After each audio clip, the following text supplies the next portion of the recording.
Hello friends, welcome to our YouTube channel. Now in today's lecture we are going to discuss about the telescope. Telescope, or we can say it as a astronomical telescope. Okay, so because these telescopes we are using for the terrestrial objects, so astronomical telescopes. Basically there are two types of telescopes we have to study here. So the first type is refractor type and second type is reflector type. दोन्ही मध्ये काय difference आहे बघा here. Objective lens आणि convex lens जे असणार आहे ते लार्ज साईजचं असणार आहे आणि आयपीस पण कॉन्व्हेक्स लेन्सच आहे. So here two lenses we are using objective lens large size that is convex lens and eyepiece also convex lens. Okay, reflector type मध्ये कॉन्केव्ह मिरर यूज केलेला असतो लार्ज डायमीटरचा. आयपीस इकडे ह्या बाजूला आहे तिरका, तो आयपीस म्हणजे कॉन्व्हेक्स लेन्स असणार आहे आणि इंटरनल साइड मध्ये आपल्याला प्लेन मिरर 45 डिग्रीला प्लेस करायचं आहे. So will get here the reflector type. Okay, so first will start with the first type that is the refractor type.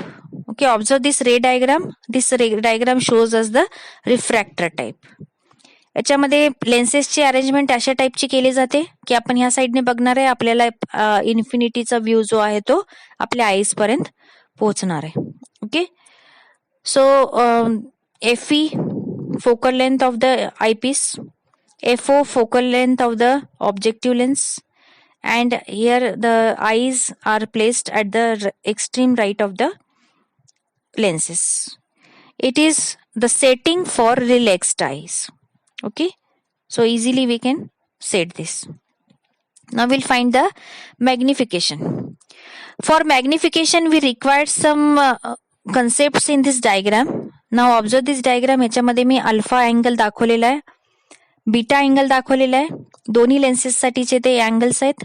Objective lens साठी alpha आहे, eyepiece साठी बीटा आहे. Okay, so we know that how to find the magnification. It is angle by image divided by angle by object. So beta upon alpha असणार आहे.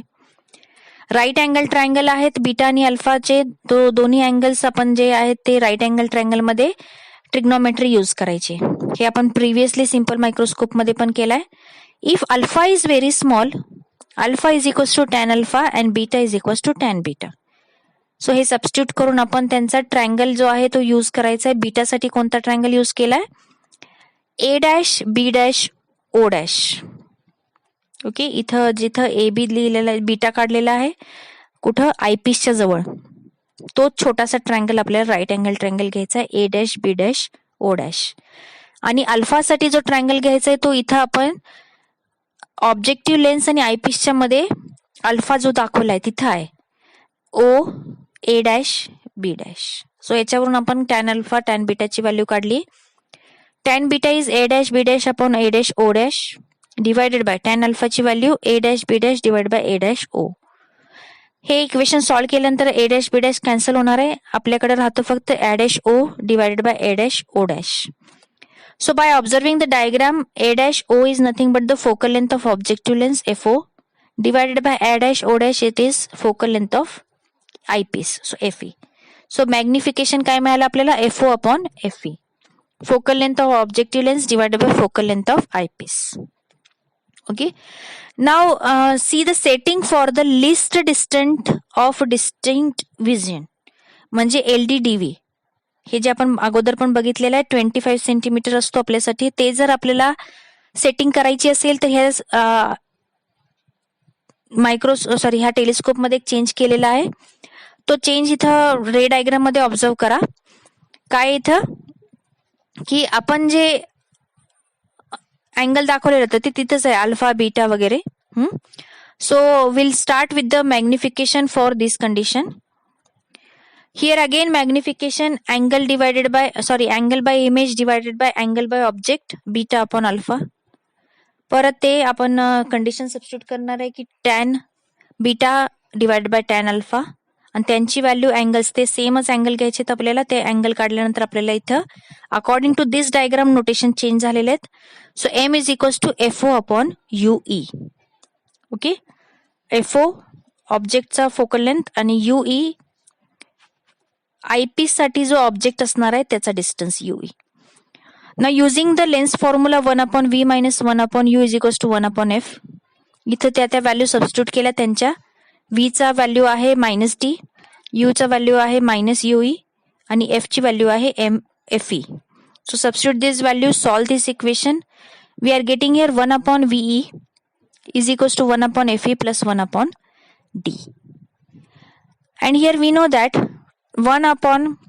magnification is FO/UE. So UE ची value आपण 1/UE ची value इथे just काढली ह्या ब्रॅकेटमध्ये 1/fe plus 1/d. ती substitute करायची. सो FO लास्ट इक्वेशन बघा, FO into bracket 1/fe plus 1/d. या पूर्ण इक्वेशन मधनं मी 1/fe कॉमन काढलाय आणि कॉमन काढल्यानंतर लास्ट जे स्क्वेअर केलाय ती टर्म इथं लिहिलेली आहे. ओके, 1/fe च्या जागेवर आपण तो मल्टिप्लाय केलाय FO/fe into bracket 1 + fe/d. Okay, आणि ही टर्म आपण कशावरून लिहितो तर राईट हँड साइडला एक्सप्लेनेशन दिलंय मी. आयपीस साठी 1/d इंटू FE/fe केला आपण, म्हणजे काही चेंज होणार नाही. पण तो FE आपण जो ऍडजस्ट करायचा D सोबत FE/d 1/fe. So for eyepiece we can write it is 1/fe into FE/d. Okay, so this is for the this is for the refractive type of the telescope. Now what is reflector type of telescope? So for that nothing will change, only some adjustment will change. So see this ray diagram, this is sufficient for you. That ray diagram will be like this. We are using one mirror, concave mirror use केलेला आहे. त्याच्या समोर आपण एक plain mirror use केलाय, त्याच्यावरून reflection होणार आहे आणि रिफ्लेक्शन झालेली रे साठी तिथंच आपण फक्त आयपीसचा कॉन्व्हेक्स लेन्स यूज केलेला आहे, जिथून आपण बघणार आहे. ओके, सो इथं आपल्याला जो आहे तो इमेज फॉर्मेशन आपल्या आईज पर्यंत पोहोचणार आहे.